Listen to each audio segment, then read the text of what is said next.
So welcome back guys, this is Shiv.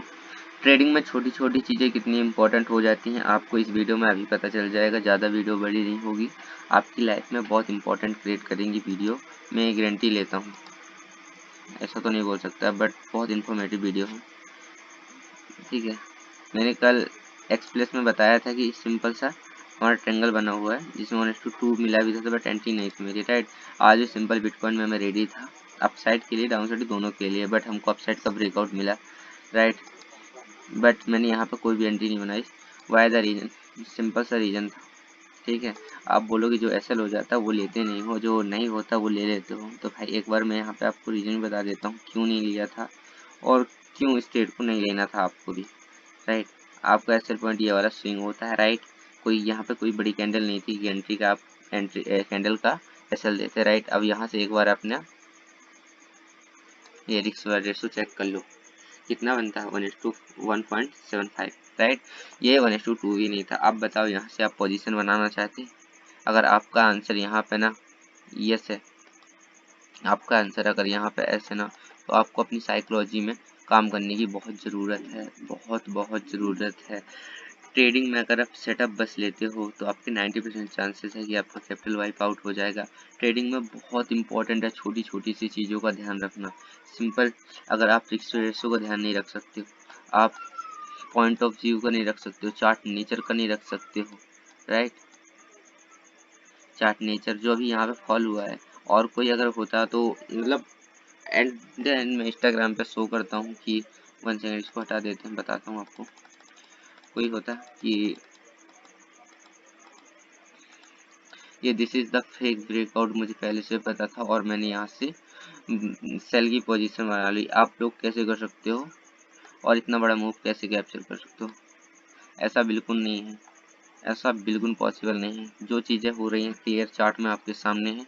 और एक मस्त चीज़ दिखाता हूँ आपको, तो आप थोड़ा सा अपनी ट्रेडिंग जर्नी में डिसिप्लिन लाइए, वरना आपका कैपिटल वाइप आउट कब हो जाएगा आपको भी पता नहीं चलेगा। देखो अभी मैं इधर चल रहा हूँ इथेरियम में। इथेरियम बहुत सुंदर सेटअप बना हुआ है और बहुत सुंदर सी एंट्री भी है, ठीक है। बट हमारे यहाँ पे एक कंफ्यूजन है बस ओनली, ठीक है, राइट। 1 सेकेंड इसको हटा देते हैं पहले। ये सेम कल की तरह बॉक्स कॉन्सेप्ट बना हुआ है। इथेरियम में तो एडिशनल कंफ्यूजन वनडे का भी है कि मार्केट नीचे जा सकता है, डाउन साइड का एक मूव आ सकता है, राइट। फिर भी मैंने यहाँ पे एंट्री नहीं बनाई। अब यहाँ पे ना उसका एसएल हुआ ना टारगेट, ये दिस इज द सिंपल कि मार्केट यहाँ से अभी इस पॉइंट तक आ सकता है, राइट। जो पॉइंट है यहाँ तक कोई दिक्कत नहीं होगी मार्केट को आने में, ठीक है। बट प्रॉब्लम इज दिस कि हमारे जो 5 मिनट में एंट्री टू पॉइंट ही है वो बहुत ही कंफ्यूजिंग कर रहा है, बहुत प्रॉब्लम मतलब डाउट क्रिएट कर रहा है, राइट। अब देखो बताता हूँ कैसे हमने क्यों एंट्री नहीं बनाई।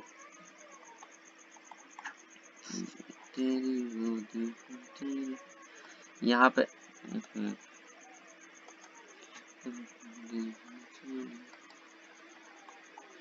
ये वाला बॉक्स आप देखोगे अगर कल का, जो हमने इतना 1:8 के 18 के राउंड ट्रेड खींचा था, इसकी रिस्पेक्ट देख लेना एक बार, ठीक। एडिशनल कंफर्मेशन देख लेना, लेवल का रिस्पेक्ट देख लेना। इसका मैं ज़्यादा कुछ नहीं बोलूँगा, सिंपल सा 1.2 1.2 पॉइंट 1.2.3 पॉइंट प्रॉपर रिस्पेक्ट है, राइट। अब एक बार इस बॉक्स की देख लेते हैं, ठीक है। बड़ा है डजन मीन रिस्पेक्ट प्रॉपर मिलना चाहिए, मैटर ये करता है अपने को, ठीक है। फिर उसके बाद दूसरा कंफर्मेशन आता है कि रिस्क रेशो, फिर तीसरा आता है एडिशनल कंफर्मेशन क्या है, चौथा क्या आता है कि चार्ट नेचर क्या बोल रहा है, ठीक है। चार्ट नेचर फुल है कि जा सकता है, कोई दिक्कत नहीं होगी, बट प्रॉपर हमारा सेटअप ही नहीं है। 1 पॉइंट, इसके बाद यहाँ पे दूसरा पॉइंट है, अगर मिल भी रहा है तो थोड़ा डाउट क्रिएट कर रहा है ना कि इसकी रिस्पेक्ट नहीं दिखी, ठीक है। मान भी लेते हो 2 पॉइंट, ठीक है। और फिर यहाँ पे बोल देते हो 1 पॉइंट ये ऊपर का। अब दूसरा पॉइंट कहाँ बोलोगे, मिसिंग है ना। यहाँ भी थोड़ा डाउट क्रिएट हो रहा है और यहाँ का भी पॉइंट नहीं मिल रहा है, तो ये प्रॉब्लम कर रहे हैं आपको, यहीं पे कंफ्यूजिंग हो रही है। फिर एंट्री में भी देखिए, जो हमको यहाँ पे एंट्री मिली है, यहाँ पे एंट्री हमको यहाँ पे नहीं मिली है, एंट्री हमको समथिंग ये एंट्री मिली है ये। अब इधर से इतना बड़ा आपका एसएल बनेगा, ये वाली कैंडल,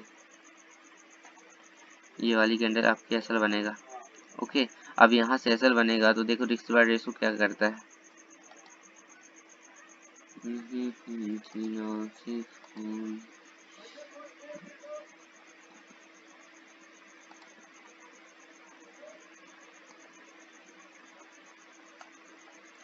राइट, अब देखो यहाँ से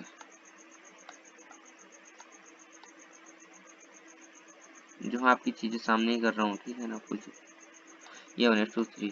अब बताओ यहाँ पे एक चीज, आप इतना बड़ा मूव आने के बाद आप एक्सेप्ट कर रहे हो कि एक और मूव हमको यहाँ तक का मिल जाए, राइट। तो यहाँ से क्या प्रोबेबिलिटी है कि मार्केट साइडवेज होगा पहले, फिर उसके बाद मूव देने की प्रोबेबिलिटी है। That is simple. हमारे यहाँ सेटअप, कुछ सेटअप वेटअप की यहाँ बात ही नहीं हो रही है, ठीक है। जो चार्ट नेचर बोल रहा हूँ मैं वहाँ पे वो बताना चाह रहा हूँ। यहाँ पे अगर ये टारगेट देगा भी तो पहले साइडवेज होने की प्रोबेबिलिटी है, या एक यहाँ से सिंपल ये जो ऐसे आया मार्केट ना, इसके बाद एक पुल बैक मारेगा और उस पुल बैक में आपका SLV ले लेगा, इसकी प्रोबेबिलिटी 100% है। जो चार्ट नेचर यहाँ पे शो हो रहा है ना, उसकी प्रोबेबिलिटी 100% है कि आपका इसमें SL जाएगा। ओके, दैट इज क्लियर कि हमने सेटअप क्यों नहीं लिया। अभी इथेरियम में भी, बिटकॉइन में भी चेकआउट किया है, बिटकॉइन में भी चेक कर लिया है कि क्यों नहीं लिया, राइट। एक्स प्लस में भी सेम, हम कुछ भी सेटअप अभी शो नहीं हो रहा है, ठीक है। That's it clear. संडे भी था आज, तो संडे के दिन मैं ऑलरेडी बोलता हूँ कि मार्केट का थोड़ा सा रिफ्लेक्शन होता है कि साइडवेज होने की प्रोबेबिलिटी ज़्यादा होती है, राइट। तो सो दैट पॉइंट्स क्लियर।